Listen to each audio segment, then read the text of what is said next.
Olá, começa agora Minuto da Pesquisa, o programa de toda terça-feira às 8 da manhã aqui na UDESC FM Lages. É aqui que você fica por dentro das pesquisas feitas no Centro de Ciências Agroveterinárias, o CAV, da UDESC, e entende também qual o impacto delas na sua vida.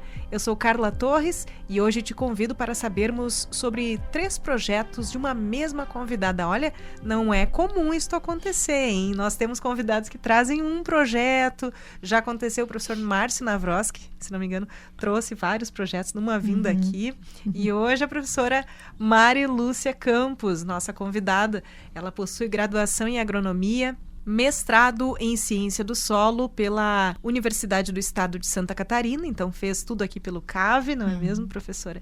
É doutora em solo e nutrição de plantas pela Universidade Federal de Lavras, especialista em metodologia do ensino na educação superior, é professora titular da UDESC, docente do corpo permanente dos cursos de pós-graduação em Ciência do Solo e Ciências Ambientais. A professora atua, sobretudo, em temas como poluição, química do solo, recuperação de áreas contaminadas com elementos traço, que são os conhecidos metais pesados. Bem-vinda à Rádio UDESC FM Lages, professora. Olá, Carla, tudo bem? Tudo bem, bem-vinda sempre. Obrigada. Eu trago aqui alguns dados iniciais dos projetos e nós seguimos a conversar sobre os detalhes deles, certo? Olha só, nós temos aqui 3 projetos. O primeiro deles, eu acho que a sequência é essa, né, professora? A sequência que você me passou aqui. Primeiro temos valores de referência de qualidade para solos do estado de Santa Catarina. Depois nós vamos entrar aqui pelo projeto Avaliação do Crescimento e Nutrição Mineral de Espécies Tolerantes a elementos traço ou metais pesados, não é? E de materiais amenizantes também para a recuperação de áreas contaminadas. Então, falar dessas espécies tolerantes a esses agentes. E, por último, vamos falar do projeto que se chama Uso de Resíduos Industriais, cinzas de caldeira, lodo de estação de tratamento de esgoto e resíduos como amenizante de solos contaminados. Estaremos falando, então, para fechar o programa, de economia circular. Um belo tema para fechar essa conversa, não é? Aliás, um termo que nós temos ouvido bastante, mas que hoje a professora vai nos trazer em detalhe aqui. Muito importante em tempos como este. Professora, vamos falar aí do início de tudo, né? O que é um solo de qualidade? O que são esses valores de referência de qualidade para solos no estado de Santa Catarina? E um adendo aqui. Este projeto, pessoal, ele contribuiu para a portaria do IMA 45 de 2021, que estabelece valores orientadores específicos de qualidade dos solos e águas subterrâneas do estado de Santa Catarina. Por favor, professora, nos conte mais sobre valores de referência de qualidade para os solos aqui no estado. Carla, este projeto, né, eu diria que é o diamante da minha vida, porque quando eu terminei meu doutorado, né, o CONAMA havia criado uma resolução, que é a 420 de 2009, que preconiza que todos os estados têm que ter seus valores de referência de qualidade para os solos, né? Desses são 13 elementos, né? Essa normativa, que é essa resolução 420, ela também traz a questão desses elementos para águas subterrâneas para o Brasil, né? Então, os estados não precisavam ter das águas subterrâneas porque já havia o padrão, mas para os solos havia necessidade, porque os solos, eles derivam das rochas. A origem dos solos são as rochas. E cada rocha que a gente tem, cada formação geológica, tem teores diferentes desses metais. Então, isso seriam as fontes naturais, né? Quando a gente fala assim, os valores, como isso aparece, como esses elementos aparecem no solo? Eles são naturalmente presentes, porque o solo ele deriva da rocha. E a rocha tem todos os elementos da tabela periódica, né? Dependendo o tipo de rocha, eu tenho mais ou menos de cada elemento. Mas as atividades humanas, né, industrial, mineração e etc., elas liberam também esses elementos para o solo. A própria atividade agrícola também faz isso, né? Então, o que o Brasil entendeu lá nos anos 2000, mais ou menos? Que precisava, assim como a Europa já tinha feito, os Estados Unidos, normatizar, encontrar quais eram os valores de referência, naturalmente, daqueles solos, para que depois a gente pudesse dizer qual solo está contaminado ou não. Então, o valor de referência, ele nasce disso.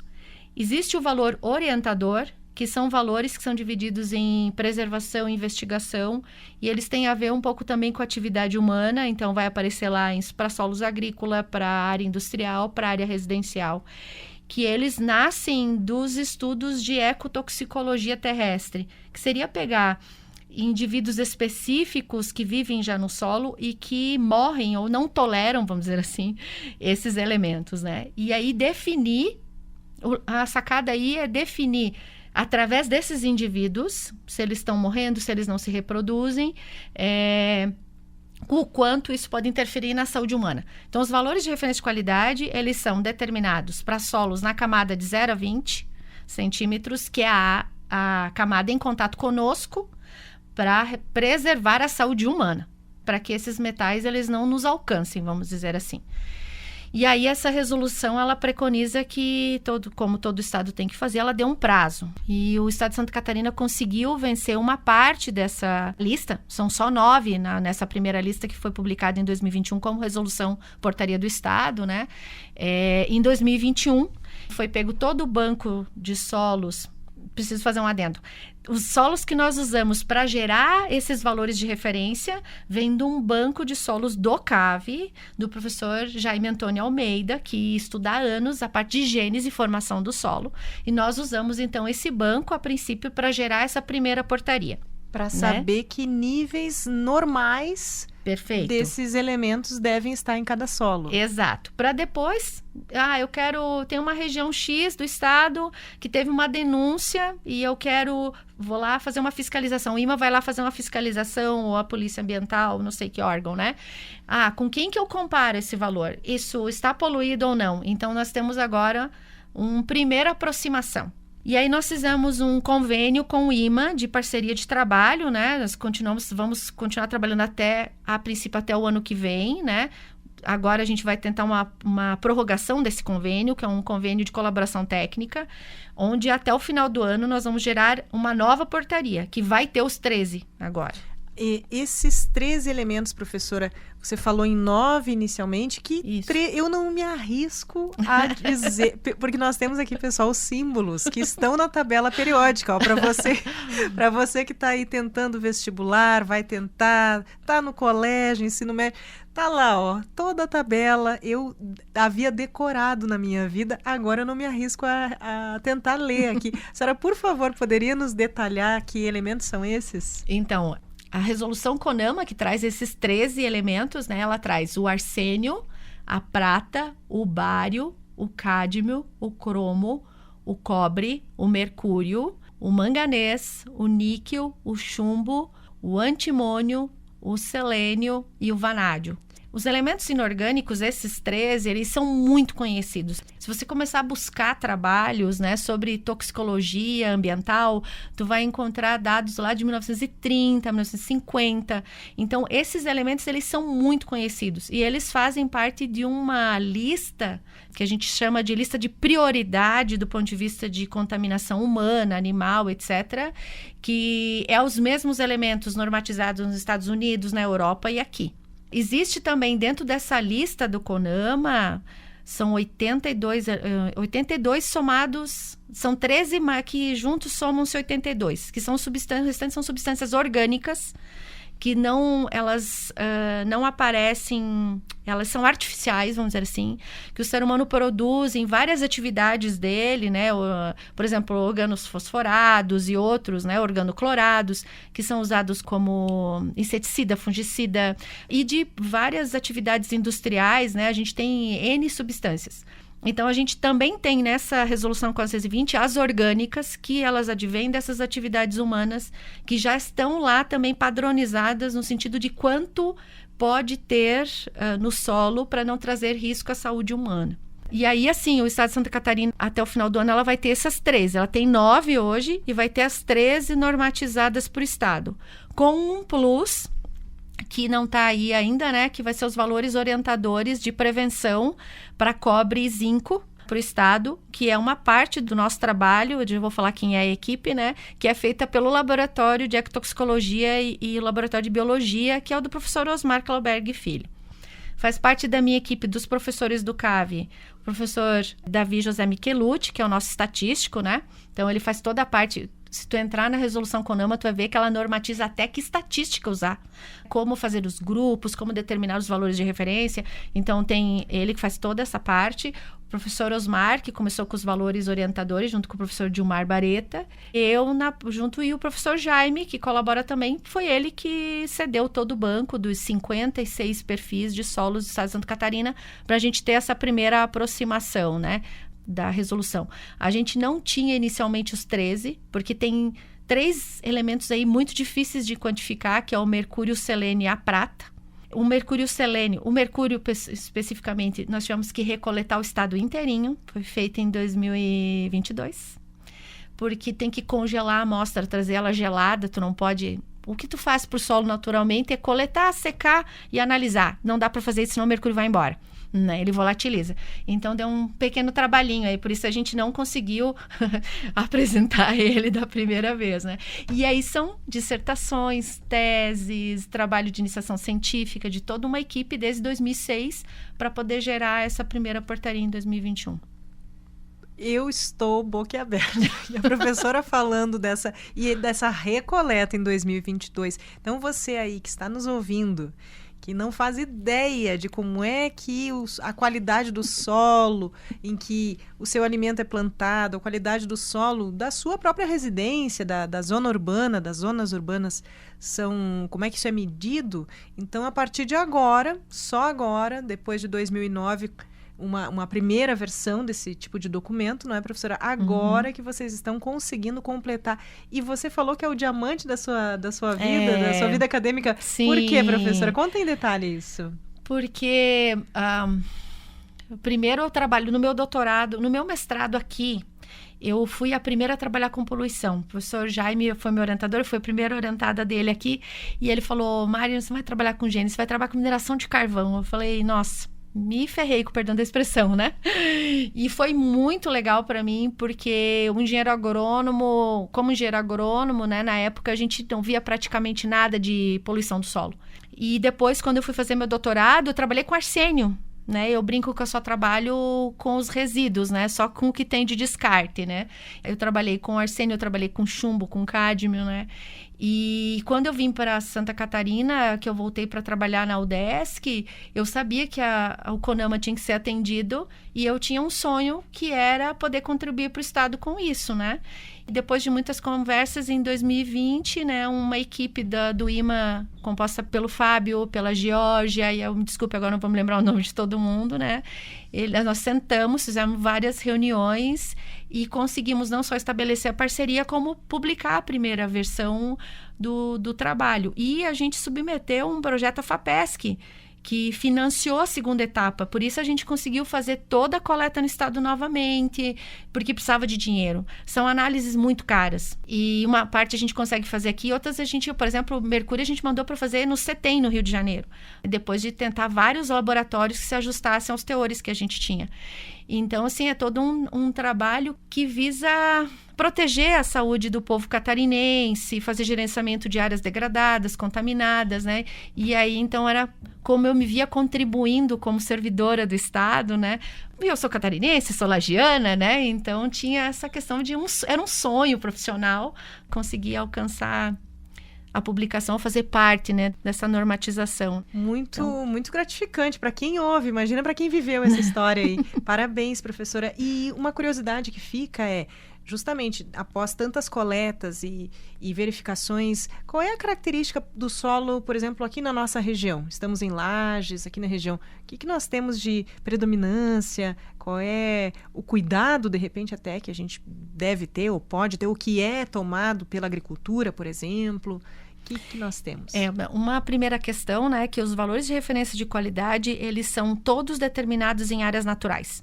ou pelo menos áreas com mínimo de impacto humano, né?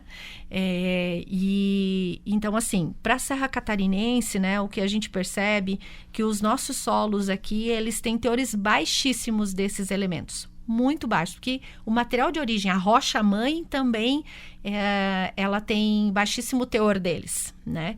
Então, assim, entre esses 3 elementos, tem alguns que são elementos essenciais para a saúde humana, como o cobre, o zinco, e que o alimento, ele vai ter esses 2 metais, se o solo também tiver, né? Então, para esses 2, os nossos solos, eles têm teores baixos, considerados naturais, mas eles dão conta de, vamos dizer assim, suprir nutricionalmente as plantas com eles, né? Com isso, os nossos alimentos têm a quantidade correta, né? Na questão do manejo, né? Eu acho que a grande questão do manejo agrícola, ele passa por uso de alguns dos nossos... Agora me sumiu a palavra, mas quais são as substâncias que são usadas no manejo agrícola, né? Então, os tipos de pesticidas, fungicidas que são utilizados, por exemplo, já se sabe, né, que quando se usa cauda bordaleza, por exemplo, que é um fungicida aplicado em pomares, em alguns pomares, né, para o combate de fungos, né, eles vão aos poucos, essa cauda ela é rica em cobre e ela vai se acumulando no solo. Já existem regiões, principalmente no Rio Grande do Sul, em que já se estuda como retirar esse cobre, porque ele alcançou um nível que ele já começa a comprometer a produção das frutas ali. Então, assim, eu diria que a grande questão é o manejo do que se usa, né? Manejo integrado de pragas, reduzir o uso de substâncias químicas que não são naturais, né? Os próprios fertilizantes, né? A gente tem um cuidado do que a gente está aplicando no solo para produzir os alimentos, né?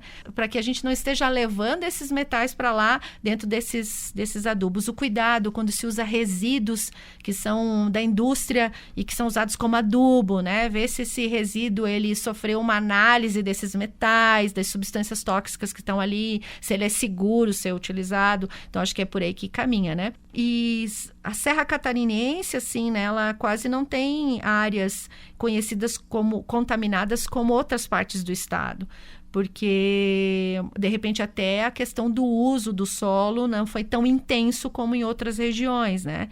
Porque a história aqui da Serra é mais extrativista, né? Então, tem essa questão. Mas a qualidade dos nossos solos, do ponto de vista de metais, são muito baixos teores, né? Sim. E em outras áreas, professora, você abriu essa porta e eu fiquei curiosa.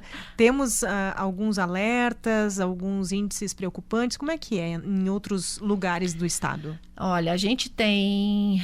Nosso estado, ele é muito intenso, vamos dizer assim, do ponto de vista de uso e ocupação do solo, né? É um estado pequeno, mas que produz muito Então, as áreas de mineração de carvão são áreas de atenção, né? Tanto que elas sofreram uma ação civil pública e estão em processo de recuperação, né? A mineração de carvão, a mineração do carvão mineral, né? Porque às vezes se confunde com vegetal. Ela traz um impacto, né? Desde a mineração até depois o beneficiamento, a queima. Então, em toda a cadeia do carvão mineral, ele tem essa questão dos poluentes, né? Então, são áreas, começando ali em Lauro Miller, vai até Criciúma, né? São áreas, então, que têm, vamos dizer assim, um interesse ambiental, né? E o estado de Santa Catarina tem trabalhado fortemente em recuperar essas áreas. Não só solo, água, ar, são regiões de um impacto, né? Por esse processo da mineração e depois produção de energia lá, né, nas termoelétricas, etc.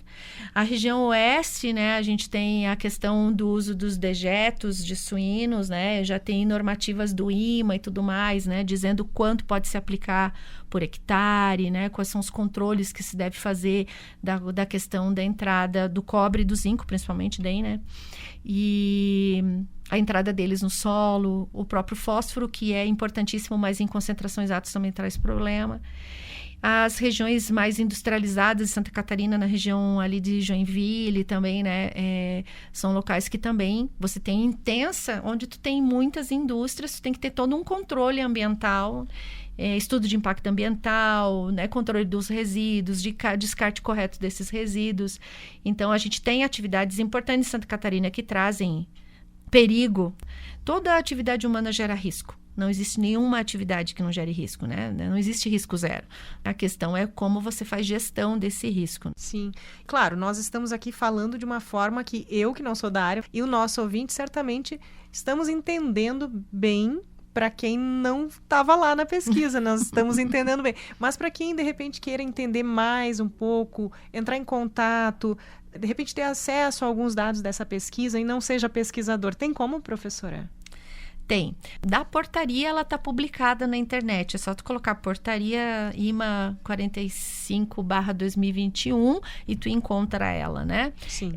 Dos trabalhos da minha área, que eu trabalho, tem coisas publicadas também no site da APC, Ação Civil Pública Carvão Santa Catarina, também tem materiais publicados lá sobre tudo que tu imaginar, assim, de relatórios de qualidade da região sul, né? Do avanço na recuperação dos solos, da água e tudo mais. Existem alguns pesquisadores, né? Que se você procurar o Instagram deles também, às vezes eles apresentam, né? Os trabalhos que eles fazem, né? Eu não tenho muito essa característica de fazer isso, né? Mas se procurar meu currículo, também vai encontrar os trabalhos e tem acesso a artigos, né? Sim. Ou pode entrar em contato comigo também, no que eu puder ajudar. Às vezes acontece ali, quando a gente gerou a portaria, pessoas entravam em contato comigo, advogados da área ambiental, pessoas que trabalhavam na parte de fiscalização para entender como usar e tudo, né? Sim. E eu sempre atendo. Então, eu vou passar o seu contato aqui, já que eu anotei desde a última entrevista, com a professora mari.campos@udesc.br. Este é o e-mail funcional aqui da professora na universidade, mari.campos@udesc.br. E também, claro, você pode acessar aí a portaria do IMA, Instituto do Meio Ambiente, 45/2021. Também temos Documentação Civil Pública, Carvão em Santa Catarina. É isso, professora? Isso, ela é um site. Se tu entrar, tem tudo que foi feito nos últimos 10 anos de recuperação, está dentro desse site. O site, então... ACP. Carvão, Santa Catarina. Perfeito. Vamos reforçar aqui. O site é Ação Civil Pública, Carvão, Santa Catarina. E também, claro, você pode procurar, como disse a professora, para você que, mesmo não sendo pesquisador, mas quer ter acesso a esses arquivos, esses artigos, você pode procurar o perfil dela no Lattes. Só digita aí Lattes, LATTES, você vai chegar na plataforma onde estão os currículos de todos os pesquisadores brasileiros. Você cita lá Mari Lúcia Campos. Cuide para preencher os campos adequados. Ali você tem que colocar brasileira, doutores, né? É uma base complexa, pessoal, mas vale a pena se você quiser ter acesso. Então, Lattes, tá? Procure aí no Google Lattes, com 2 T's, certo? Mari Lúcia Campos. Professora, sobre este projeto, antes de passarmos, nós temos outros 2.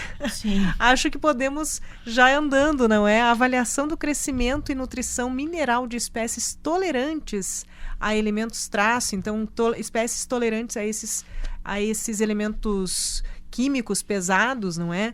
Materiais amenizantes também para a recuperação de áreas contaminadas. Já que as áreas contaminadas ou o que é considerado contaminação foi estudado, vocês fizeram também uma avaliação aí sobre o crescimento de espécies tolerantes a esses metais pesados. Como é que foi isso, professora? Então, há algum tempo já eu trabalho com as áreas de mineração de carvão. Inclusive, meu mestrado eu fiz nisso, né? E uma das grandes questões que a gente tem nessas regiões é que você precisa cobrir esse solo. Como assim cobrir, né? Tu precisa reduzir o máximo de erosão, ou seja, a saída daquele solo dali. Porque se o solo está contaminado, chove, ele está descoberto, choveu, ele vai ser carregado dali e vai ser levado para os cursos hídricos. E aí aquele contaminante que está ligado ali no solo, o solo é cheio de cargas. E os contaminantes estão grudadinhos nessas partículas bem fininhas, que é essa aguinha suja que a gente vê saindo das áreas depois de uma chuva. E aí ele vai entrar dentro dos córregos, dentro dos rios, contaminando a água. A gente sabe que a contaminação da água, ela é rapidinho, ela chega em nós, essa contaminação, né? Então, a ideia seria controlar isso cobrindo com vegetais, com plantas. Essas plantas crescem ali e daí eu reduzo o máximo a saída do solo daquela área. Só que para que essas plantas cresçam ali, elas têm que tolerar o contaminante que está ali. E a gente tem várias gramíneas que fazem isso, né? A gente tem estudado desde gramíneas exóticas, né? Forrageiras exóticas como as braquiárias, que hoje nem podem mais ser usadas em área de recuperação, até plantas como a missioneira gigante, que é uma espécie catarinense, né? E elas têm uma coisa formidável que elas não... O metal, ele gera toxidez para a planta e mata ela quando ele inibe a fotossíntese. Então, quando ele entra na parte aérea e começa a bagunçar o metabolismo da planta, né? A respiração, a fotossíntese, ela para de crescer e ela morre, né? Ela entra em estresse. E muitas dessas plantas que a gente trabalha, elas têm mecanismos para não deixar o metal até entrar na raiz, mas não deixa o metal chegar na parte aérea, até um certo ponto, né? E aí, então, elas conseguem crescer nesses ambientes. Crescem, cobrem essa área e aí reduz a saída desse solo e a contaminação das águas superficiais e tudo mais, né? E aí é uma busca, né, de espécies que tenham um crescimento mais rápido, que suportem esses poluentes, que suportem períodos de seca, né, que suportem ambientes com baixos nutrientes, quantidade de nutrientes essenciais para a planta. Então, são literalmente as mais guerreiras do pedaço aí, né? É que a gente tem que entrar com elas para poder controlar, então, essa saída, né? Sem contar uma outra coisa que elas fazem é que quando chove, a água também entra dentro do solo. E esse poluente, então, se solubiliza nessa água e pode descer até o lençol freático. E as raízes crescendo ali, elas sugam essa água de volta, né? Então, o mínimo desses poluentes também andam no sentido do lençol. Então, elas fazem esse controle da água, tanto em superfície quanto dentro do perfil, né? Elas são guerreiras e escudeiras. Exato. Do solo. Muito bom. E os amenizantes, alguns adubos são amenizantes, o próprio calcário pode ser chamado de amenizante, né? Que seria aquelas materiais que são capazes de reter o poluente ali e diminuir a mobilidade dele também. Então, a gente usa vários materiais, né? O próprio calcário, os adubos fosfatados, que também precipitam o poluente e não deixam ele sair dali, né? Ele se transforma num sólido temporariamente dentro do solo. A gente não vai ver o sólido lá, mas ele fica, né? Na fase sólida. Sim. Existem zeólitas, que são um grupo de minerais que são muito conhecidos por fazerem isso, né? Zeólitas. Foram até usadas lá em Chernobyl, para controlar a saída dos elementos radioativos, etc. Então, ambientalmente, né, as zeólitas são muito conhecidas como amenizantes desses. A função deles é fazer com que o poluente fique parado, que ele não entre nem na cadeia alimentar, nem vá embora com a água, né? Sim. É isso que ele vai fazer. É uma plantinha, né? É uma plantinha que também, por outro lado... Claro, estou aqui falando como uma pessoa totalmente leiga, uma plantinha que jamais poderia ser usada como alimentação para qualquer espécie. Isso, exato. É uma outra questão que a gente tem, né? Que a região sul, ali onde estão as áreas de mineração de carvão, é uma bacia leiteira. Então, uma outra preocupação que a gente tem é que essas espécies de forrageiras, elas não podem ter mesmo o metal na sua parte aérea, que é o que a vaquinha vai comer, o bovino vai comer. Então, também tem todo esse estudo por isso a segurança alimentar entra em tudo isso, né? Que é a questão de o metal estar no solo, ele passa para a planta. Algumas plantas nem demonstram que estão contaminadas, ou seja, elas não entram elas não ficam amareladas, elas não demonstram um sintoma de intoxicação. E o animal come. Então, é um outro cuidado que se tem nessas áreas, não dá acesso para os animais, ou quando dá acesso, ter certeza que essa forrageira não está contaminada, né? Então, entra dentro dessa questão aí. E esses resíduos que tu tem na sequência industriais, eles também, alguns deles são amenizantes e outros são fontes de nutrientes. Então, a gente também acaba trabalhando com eles, né? Sim. Essa pesquisa sobre essas espécies tolerantes a esses elementos químicos pesados, esses materiais amenizantes, isso também já está disponível? Por exemplo, digamos que alguém que está nos ouvindo queira ter acesso, queira usar esses recursos, como é que pode fazer, professora? Está no mesmo... tem no meu currículo, né? Certo. Tem alguma coisa também no mesmo site da Ação Civil Pública do Carvão, também tem. Hoje, assim, tem muitas pessoas trabalhando com essa parte de plantas tolerantes, né? Então, se tu souber procurar no Cielo, né? Cuidado, quando for trabalhar também no Google Acadêmico, também traz muitos trabalhos com fitorremediação, com plantas acumuladoras. O cuidado é no selecionar artigos que tenham qualidade, né? Mas no próprio Google Acadêmico tu encontra bastante coisa, assim, feita no Brasil com espécies, separação de espécies que são tolerantes, né? Que são diferentes das plantas acumuladoras, que existem plantas que você usa elas para limpar o ambiente. Eu estava pensando mais nessa característica, então é diferente. Essas plantas, elas também toleram as acumuladoras, mas elas fazem um serviço ambiental importante, que é extrair do solo, colocar na parte aérea, e aí você retira a parte aérea e vai retirando o poluente dali, toda vez que tu colhe a parte aérea. Daquela planta. Maravilhosas. Mas elas são muito raras, né? Existe um estudo que é muito famoso para arsênio com uma samambaia, que é chamada samambaia de muro. Quase todo mundo conhece aquelas samambaiazinhas que nascem no muro da casa da gente. E ela é uma hiperacumuladora de arsênio. E a Lena Ma, que é uma chinesa, mas ela trabalha na Flórida, ela ficou famosa nos anos 2000 com a descoberta dessa samambaia, né? E existe uma outra samambaia que é a samambaia preta, que eles chamam, que é aquela dos buquês. Se ela for cultivada num ambiente contaminado, ela acumula também.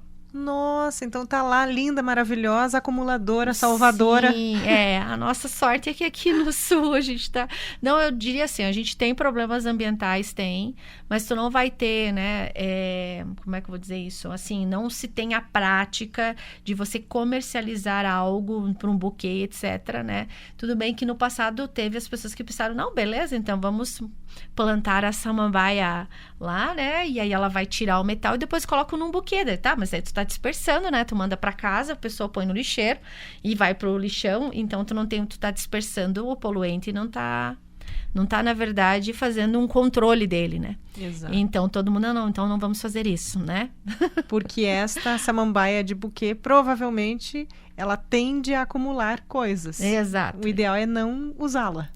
Na verdade, o cultivo dela hoje para os buquês é em ambiente sem contaminação. Sim. Tá tudo bem lá. Tudo bem. Né? Mas se você cultivar ela num ambiente contaminado, ela acumula arsênio e outros metais. Mas interessante, agora você falou da samambaia de buquê, eu lembrei dos buquês que eu já vi, que eu já recebi, que eu já tenha acompanhado. Como dura aquela samambaia de buquê. Dura então, muito. Ela é resistente mesmo. Sim, ela é.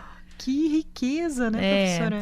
E é muito legal eu tenho um trabalho que nós fizemos nas áreas de mineração, são 27 áreas que a gente levantou, e a gente encontrou 16 espécies, foi junto com a Unesc, foi bem legal o trabalho, e a gente encontrou uma espécie que aparecia em todas as áreas contaminadas, mas ela não aparecia na área natural. Qual espécie? Agora, é uma Pteridium arachnenoides, é o nome dela. Nossa. Uma coisa assim, agora a espécie, o nome é estranho.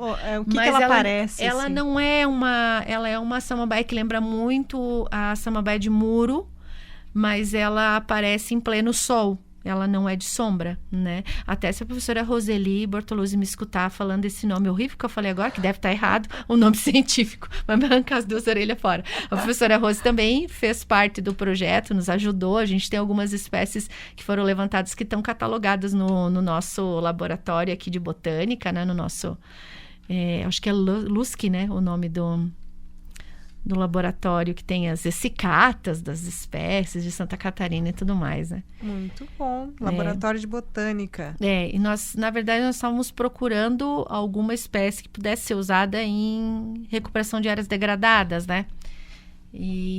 Mas assim, é impressionante a quantidade delas. Tu chega em uma área que só tem resíduo, rejeito de mineração e elas cobrem a área.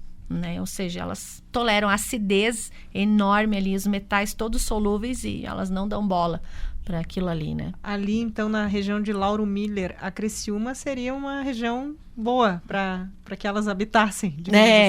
Na verdade, as samambaias, elas são... Se pudesse dizer que plantas são assim, né? Elas são universais, na verdade. Elas aparecem em qualquer tipo de solo, em qualquer lugar do mundo, né? Elas não são endêmicas de uma região, uma ou outra Mas essas em particular que eu tô falando, elas aparecem no Brasil todo, por exemplo. A samambaia de muro, né? Que é a Pteris vittata, essa eu sei o nome bem certinho, ela aparece no mundo todo. Em locais mais frios, mais quentes, não tem, assim... Elas suportam muita coisa. Eu acho muito interessante a volta das samambaias. Aí você que está aí me ouvindo e não é especialista, não é pesquisadora, há de convir. Gente, para quem é mais antiguinho, né? Uhum. Eu já estou aqui na casa dos 40, já lembro. Porque anos 90, anos 80, nós tínhamos muita samambaia em todas as casas, Sim. Em todos os lugares. Ela simplesmente desapareceu... Da decoração,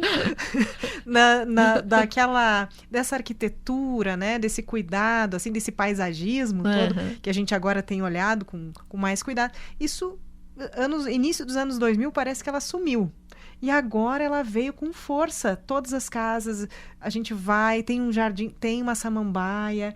Ali, lugares chiques, bem decorados, tem uma samambaia. Tá na moda. A boa e velha samambaia voltou. Então tem moda em relação a plantas também, né? Tem, pelo jeito tem. Interessante.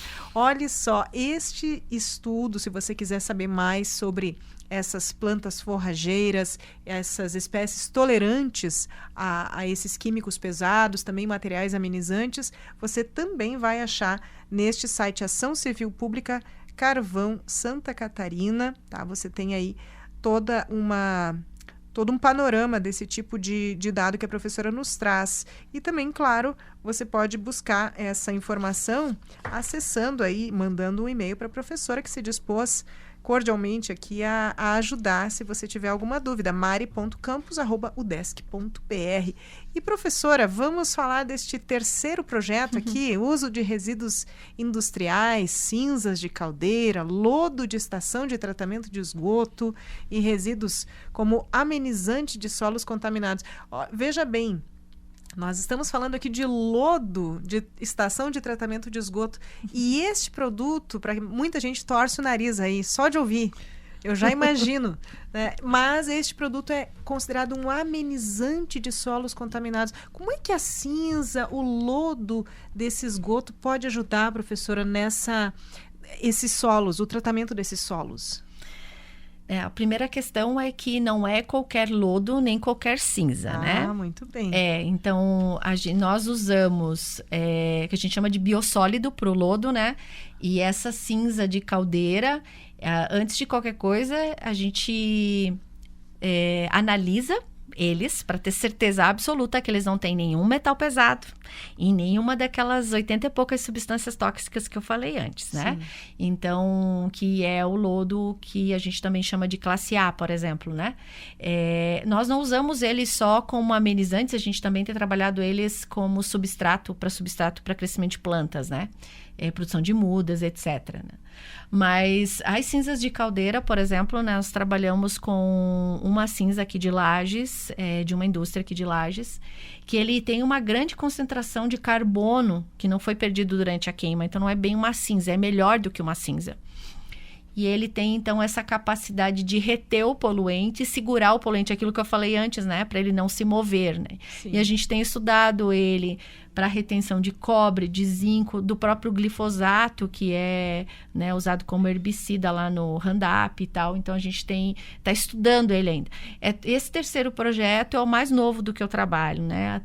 Tem uns 3 anos para cá que eu comecei a trabalhar com algo chamado biochar, ou biocarvão, né? Que é quando a gente piroliza ou queima em altas temperaturas, sem oxigênio, um material orgânico.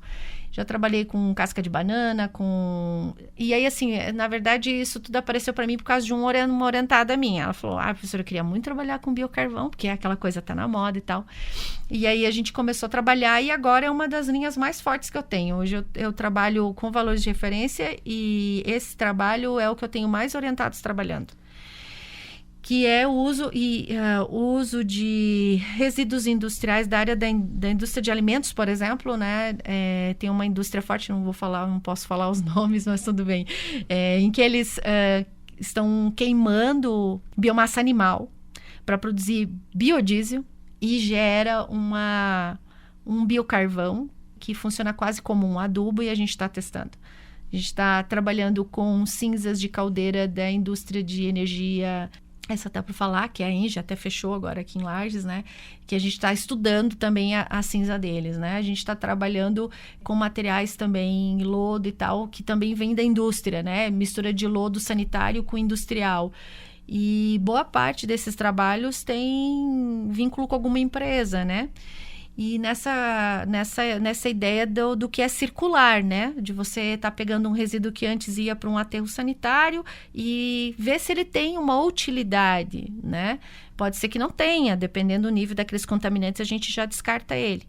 Uma coisa que nós estamos fazendo em parceria com o professor Osmar Claubeg, né, filho, é analisar todos eles do ponto de vista ecotoxicológico. Então, todos eles passam por análise ecotoxicológica para a gente ter certeza que ele não vai gerar um dano ao solo e tudo mais, né? Mas é tentar sanar um problema usando outro problema, que é o descarte de resíduo, né? Sim, então para quem está em casa, para mim aqui que também, repito, né? Não, eu sou a curiosa, sou a jornalista perguntadeira. Para nós entendermos, professor, então, este projeto de vocês, esse uso de resíduos, ele inclui este esgoto que vem da minha casa, que vem da indústria, mas que ainda não é, digamos, um resíduo contaminado, né? Para ser utilizado. Sim, esse lodo que nós usamos, ele vem de uma indústria e ele vem sanitário misturado com industrial. Ah, sim, ele vem da indústria. Da indústria, exato. Não 50% dele é lodo industrial, 50% é lodo sanitário, né? O que a gente avaliou, né? Que todas aquelas 80 e poucas substâncias estão todas no considerado normal os limites, né? Para a gente ter certeza, porque nós estamos trabalhando com esse lodo como adubo para a produção de muda florestal, né? Junto com o professor Márcio Lavroski. Sim, o Márcio que já esteve aqui. Isso. E então, assim, para a gente ter certeza de que a gente não vai trazer dano nenhum, que aí eu vou abrir um parênteses, né?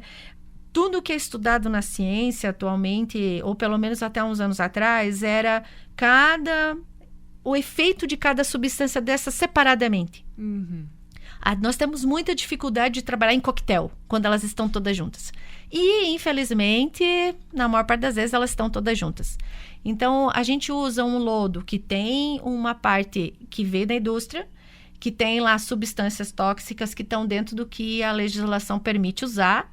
Mas para a gente ter certeza que combinando tudo isso a gente não vai ter um problema, a gente está fazendo o teste ecotoxicológico. Sim. Né? Então, isso vai nos garantir um certo grau de segurança no uso desse...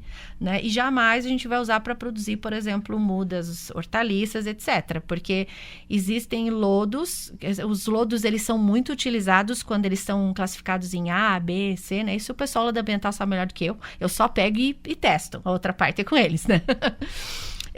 Então, dependendo da qualidade do lodo, você pode usar como adubo. Mas há uma restrição por lei para nunca usar em hortaliças, né? Então, a gente tem alguns cuidados quando vai usar ele para garantir que a gente não esteja piorando o estado de contaminação se a gente for usar ele depois, né, adubando ou usando ele como amenizante, né? Certo. Em geral, então, estes produtos, esses resíduos podem ser usados para crescimento de que outro tipo de planta? Espécies vegetais, né? Na produção de forragem, mas espécies vegetais, espécies florestais, né? A gente vê muitos trabalhos de uso de biossólidos ou do lodo de esgoto sanitário daí, né? Em adubação de florestas, jardins, né? Que mais? Alguma coisa de forrageiras, né? Plantas que são usadas para forrar o solo onde outras são plantadas, mas não são as consumidas por nós. Exato. A professora me comentou aqui um dado que eu fiquei estarrecida também, que foi de 26 pessoas orientadas por ela. 26, eu fiquei pensando assim, como é que a pessoa se organiza, né? Parabéns, professora. São quantos orientando só neste projeto? Eu tenho hoje, se eu não estiver enganada, 8, na ciência do solo, 8 mestrandos e doutorandos juntos, né? E na ambiental eu tenho mais 4, já dá 12. Aí tem os de iniciação científica, são 3. 2 pós-doutores, que eu não oriento eles, é eles que me ajudam muito, né? E aí os voluntários e agora a equipe da extensão, por isso que dá de ser, né? Mas eu tenho uma equipe muito boa, Carla. Eles são ótimos. Por favor, comente, fique à vontade. Até uns anos atrás, assim, eu tinha uma coisa de influenciar muito, principalmente nos projetos de extensão, quando eles iam receber os alunos e tudo mais. Eu tinha que ir lá me meter, né?